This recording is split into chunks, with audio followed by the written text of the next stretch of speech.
میرے رسول پاک علیہ السلام نے فرمایا روزہ دار کو دو خوشیاں ملیں گی. ایک خوشی اس وقت ملتی ہے جب وہ افطار کرتا ہے، اور فرمایا ایک خوشی اس وقت ملے گی جب وہ اپنے رب سے ملاقات کرے گا. جب وہ اس سے ملے گا تو اس وقت روزہ دار کو خوشی ہوگی. میرے دوستو، خوشی تو جو ہوگی سو ہوگی، لیکن یہ لفظ بڑے حسین نہیں کہ روزہ دار کی رب سے ملاقات ہوگی.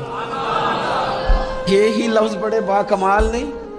ایک روایت میں تو یہ ہے نا کہ روزہ میرے لیے ہے، میں اس کی جزا دوں گا، اور ایک روایت میں یہ ہے کہ روزہ میرے لیے ہے اور رب فرماتا ہے میں خود روزے کی جزا ہوں.